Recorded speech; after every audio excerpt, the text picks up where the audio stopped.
Guys, కర్బూజా పండుతోటి మంచి healthy juice అయితే చేస్తున్నాను సమ్మర్లో వచ్చేసి. ముందుగా అయితే వీటిని వచ్చేసి ఈ చియా సీడ్స్ అనేసి అంటాము.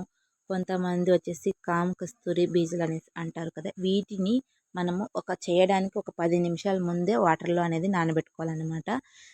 వీటి వల్ల ఏంటంటే మన బాడీలో ఉన్న హీట్ అనేది కంట్రోల్ చేస్తుంది.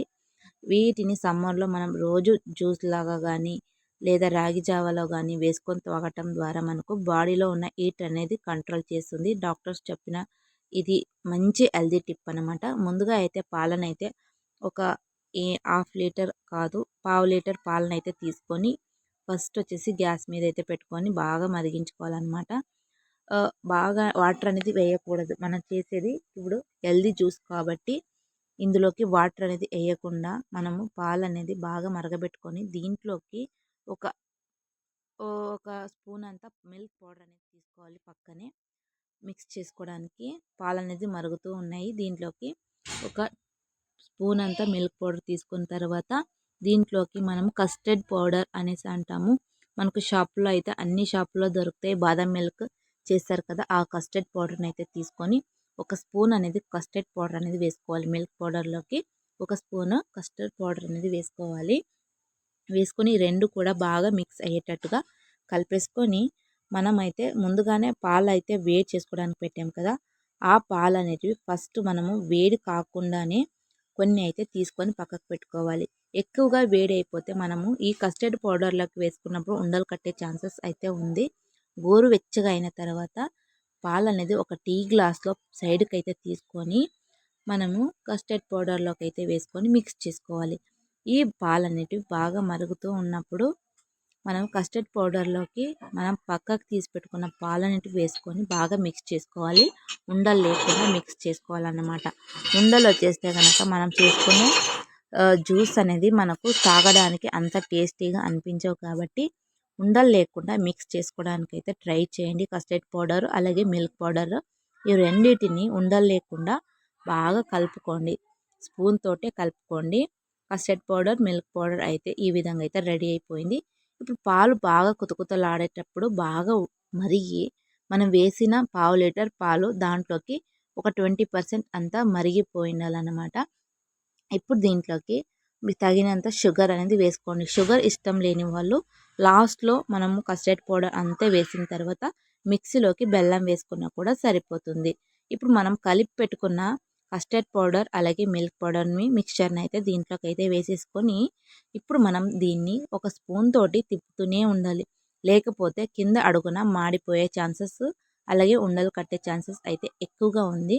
అడుగు అనేది మాడకుండా తిప్పుతూ ఉంటే మనకు ఈ మిల్క్ అనేది బాగుంటుంది అన్నమాట. బాదం మిల్క్ కింద అడుగు పట్టేస్తే మాడిపోయిన స్మెల్ వచ్చేస్తుంది. తాగడానికి కూడా అంత ఇదిగా అనిపించదు అనమాట. కింద అడుగు పట్టకుండా ఒక గట్టిగా కన్సిస్టెంట్గా బాదం మిల్క్ లాగా వచ్చేంత వరకు బాగా మరిగి పెట్టేసుకోవాలి. కస్టర్డ్ పౌడర్ వేయటం ద్వారా మిల్క్ అనేది థిక్గా అయిపోతుంది అనమాట. రాగి జావా లాగా వచ్చేస్తుంది. రాగి జావా అనుకోండి లేదా బాదం మిల్క్ టైప్ అయితే వచ్చేస్తుంది. చూస్తున్నారు కదా, ఈ కన్సిస్టెంట్కి వచ్చిన తర్వాత గ్యాస్ అనేది ఆఫ్ చేసేసుకుంటే సరిపోతుంది. ఇప్పుడైతే ఈ కన్సిస్టెంట్కి ఉంటే సరిపోతుంది. గ్యాస్ అనేది ఆఫ్ అయితే చేసేసుకుందాం. ఇప్పుడు ఇది పాలు అనేది ఆఫ్ చేసుకొని పూర్తిగా చల్లారడానికి ఉంచాలన్నమాట. ఇప్పుడు కర్బూజా జ్యూస్ చేయడానికి అన్నాం కాబట్టి కర్బూజా పండు అయితే తీసుకొని ఫస్ట్ వచ్చేసి పైన ఉన్న లేయర్ అనేది కాస్త తీయాలన్నమాట. తీసేసుకొని లోపల ఉన్న విత్తనాలన్నీ కూడా సపరేట్ అనేది చేసుకోవాలి. కర్బూజా ఐస్ అనేది చేస్తున్నాము. ఇక్కడ మీరు జ్యూస్ లాగా కూడా చేసుకొని ఇన్స్టెంట్గానే తాగొచ్చు. నేను కాస్త ట్రెండింగ్గా ఉంటుంది యూట్యూబ్లో కానీ సోషల్ మీడియాలో బాగా ట్రెండ్ అవుతుంది. పప్పాయ ఐస్ అనేసి, కర్బూజా ఐస్ అనేసి, వాటర్ మెలన్ ఐస్ అనేసి అలా ట్రై చేద్దామనేసి చేస్తున్నా. వస్తుందో లేదో ఈ వీడియో చూస్తే మీకే తెలుస్తుంది. ఫస్ట్ వచ్చేసి పైన ఉన్న ఫ్రూట్ మొత్తం అంతా కూడా తీసేసుకొని లోపల ఉన్న కర్బూజా విత్తనాలు అనేటివి సపరేట్ అయితే చేసేసుకోవాలి. ఈ విత్తనాలు పడేయకండి.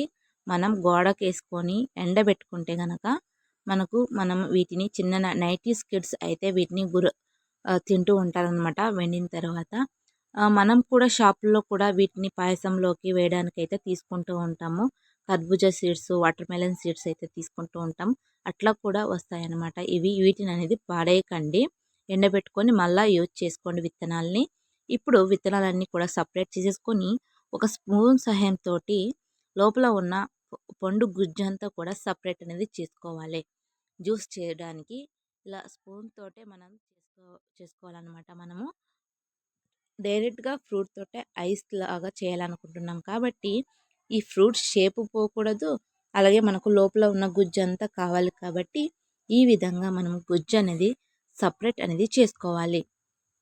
అప్పుడే మనకు కర్బూజా ఐస్ అనేది రెడీ అయిపోతుంది. ఈ గుజ్జు అనేది సపరేట్ చేసుకోవడానికి నాకైతే ఫస్ట్ టైం ట్రై చేస్తున్నాను కాబట్టి కాస్త తీయడానికి కాస్త గాబరాగా టెన్షన్గా అయితే ఉందన్నమాట. వస్తుందో రాదో అనేసి. మా అమ్మాయి వచ్చేసి గ్యాస్ అయిపోతుంది, అన్నీ వేస్ట్ చేస్తున్నాం అనేసి నా మీద అయితే లబోదిబ్బగా అయితే మొత్తుకుంటూ ఉందన్నమాట. నేను చేసే పిచ్చి పనులు అన్నీ కూడా చూసేసి ఇక్కడ నా కూతురు మా చెల్లి వచ్చేసి నేను లోపల ఉన్న పండు అంతా కూడా తీసి పెడుతుంటే వాళ్ళు ఒక సైడ్ తింటూ ఉన్నారన్నమాట. నేనేమో మొత్తుకుంటూ ఉన్నాను, నేను ఏమో చేస్తామంటే నువ్వు తింటూ ఉన్నావు అనేసి.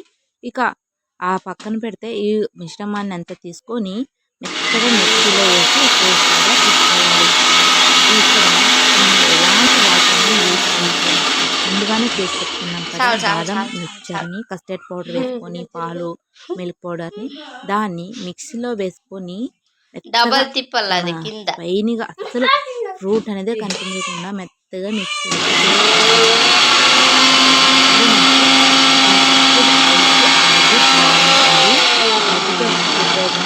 మనకు హెల్దీ కాబట్టి అస్సలు ఉండలు లేకుండా బాగా మిక్సీ అనేది చేసేసుకోండి. ఇప్పుడు చేసుకున్న మిక్సీ దాన్ని మన ఫ్రూట్లోకి అయితే వేసుకొని కర్బూజా దాంట్లోకి మనం ముందుగానే నానబెట్టుకున్న చియా సీడ్స్ కూడా దీంట్లోకి అయితే వేసేసుకోవాలి.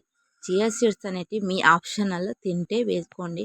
సమ్మర్లో తింటే బాడీలో హీట్ అనేది కంట్రోల్ చేస్తుంది కాబట్టి మ్యాక్సిమం రోజుకి ఒక్కసారైనా మజ్జిగలో కానీ జ్యూస్ కానీ ఇలా చేసుకొని తాగండి. కనీసం మీకు వచ్చే రోగాలని కాస్త వీటి ద్వారా అయినా కంట్రోల్ చేసుకోండి సమ్మర్లో. వాటిని కూడా వేసేసుకొని చియా సీడ్స్ ఇక మనము పైన ఫ్రూట్ని కట్ చేసుకున్నాం కదా దాన్ని అయితే పెట్టేసుకొని కవర్ చేసుకోవాలి. డీప్ ఫ్రిడ్జ్లో పెట్టేస్తే సరిపోతుంది.